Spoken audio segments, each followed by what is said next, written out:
biggest benefit of living in Amsterdam is that you have the possibilities of a big metropole, but the atmosphere of a small village.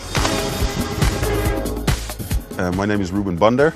I own an art gallery and I'm a chef. Today I'm going to take you to my favorite spots in Amsterdam.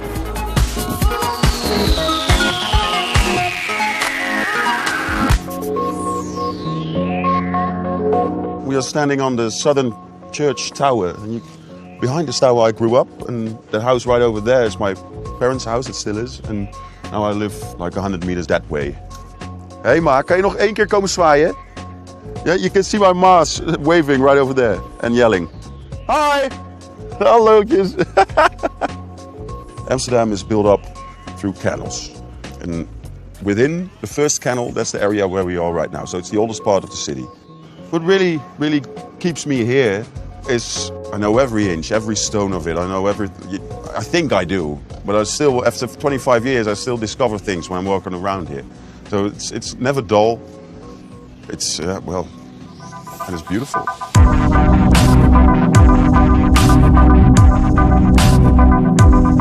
Well, we are now in the center of the Newmarkt area, the actual Newmarkt. You can see it's one of the oldest parts of Amsterdam. If you look at the houses and everything comes together here. And now we're gonna have my first coffee of the day. We're gonna do that at Latij. It's my favorite coffee bar. It's just around the corner. Let's go. You have the best coffee in Amsterdam.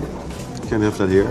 You can have very nice sandwiches and fruit juices and everything. And the fun fact is that you can buy everything here, what you see. So this vase or this table or this chair or all the lamps that you see on top of the ceiling, and everything is for sale.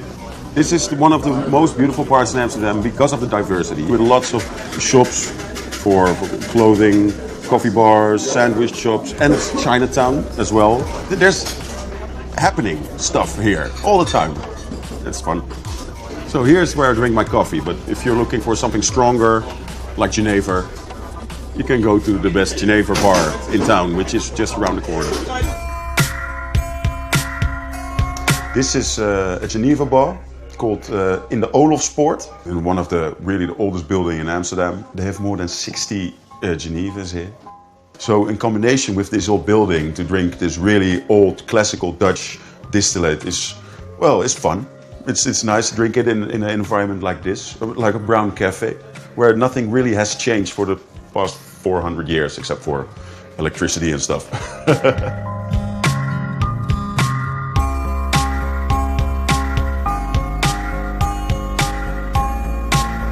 We are now in a public courtyard. There are approximately 10 courtyards like this, which are open for the public. There are way more like places like this in Amsterdam. Only 10 are open, where you just can walk in and relax and take in the silence. You don't hear the trams or the traffic or the noises. So it's like going back in time when you're walking a courtyard like this.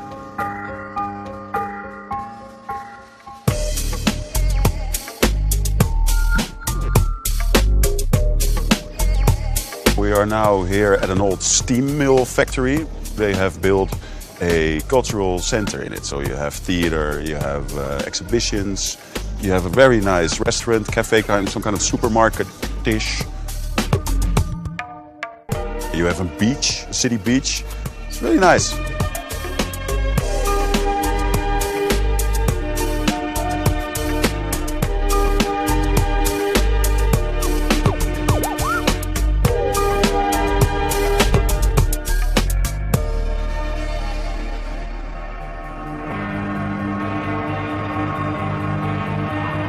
This is the way I want to spend my summer, because from the water, Amsterdam is even more beautiful than when you're walking down the street.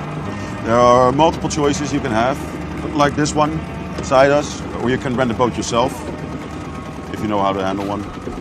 We are now going to a restaurant, and we're going to have a small boat ride and then have dinner.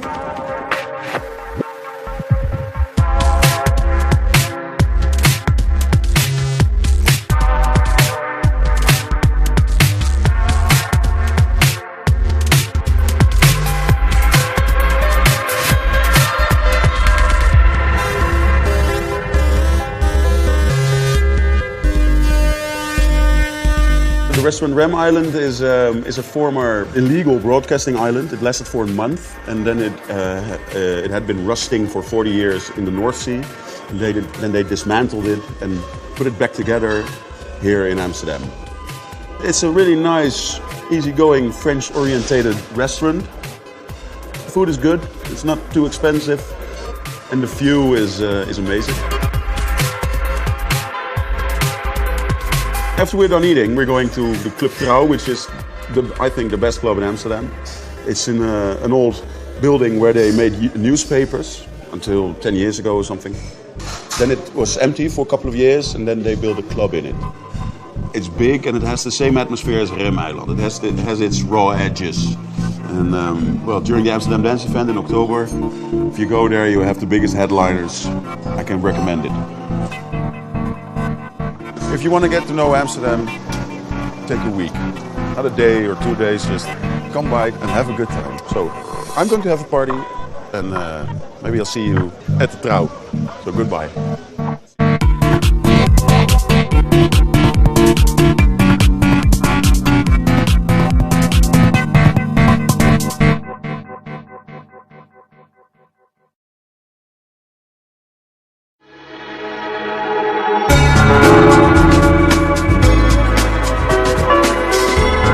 The other day I was in Florence walking on the street, which I'm doing every day, but suddenly I realized, wow, I'm in Florence. That's what Florence is giving to me. Everything amazes me a little bit more.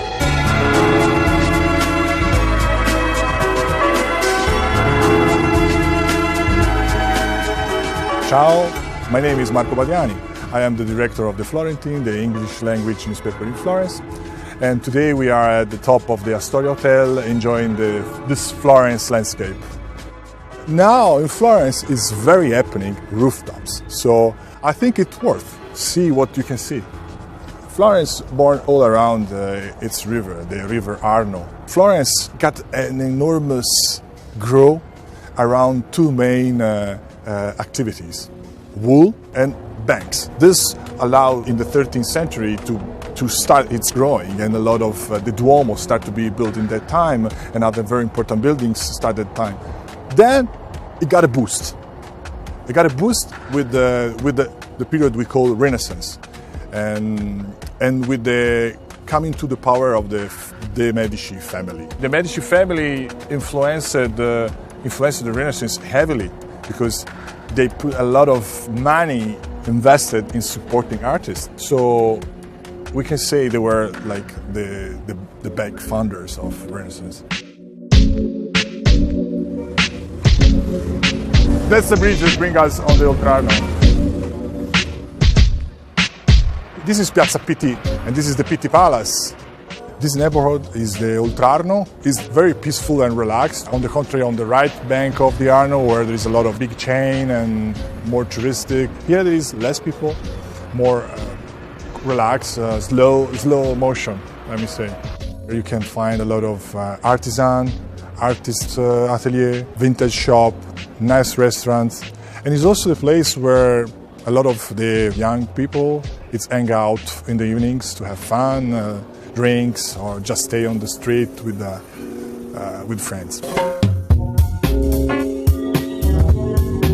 We're here at the Pitti Mosaici workshop, and we're seeing a technique that is very interesting because it comes directly from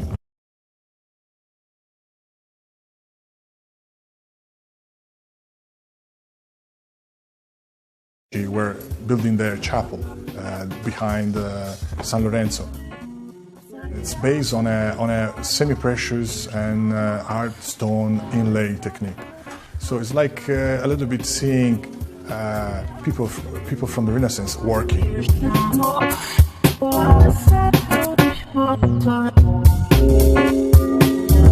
So this is a kind of workshop you can find in Oltrarno, where you can still find the real production of shoes. So if you have strange food or strange taste or luxury taste, you can bespoke your shoes, and they handmade. They take the shape of your foot, keep in the archive, so it will be always for you. And you decide the leather, the color, the shape, what you want, and you have your unique pair of shoes. This is really something old Trago style.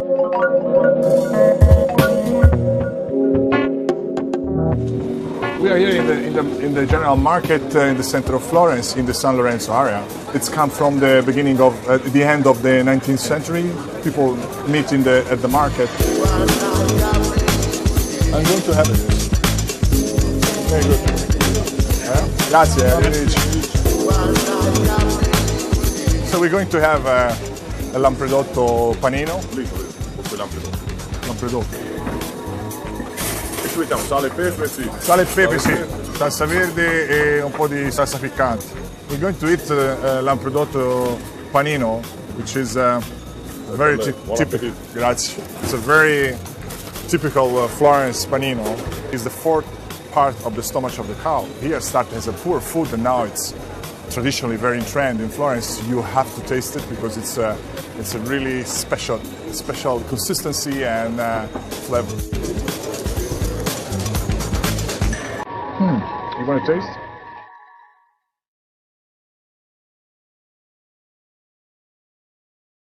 Here we are inside the Santo Spirito, a church designed by Filippo Brunelleschi. It was maybe one of the first building built starting from a floor plan, and because Filippo Brunelleschi, we can say, maybe was one of the first architects of history. He likes simple things, and so the main feeling you have in this church is a great harmony, and everything is well proportionated.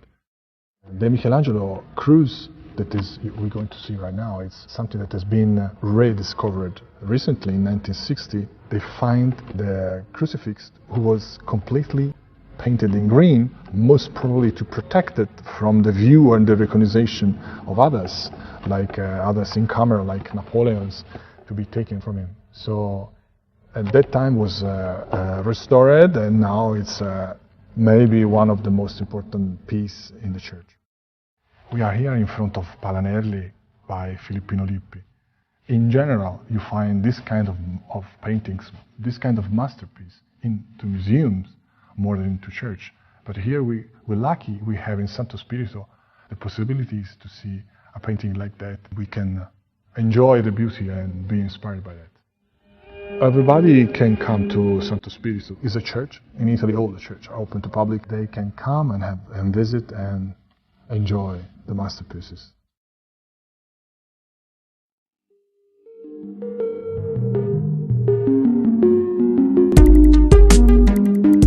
Behind us we have the Vasari Corridor, one of the masterpieces in Florence.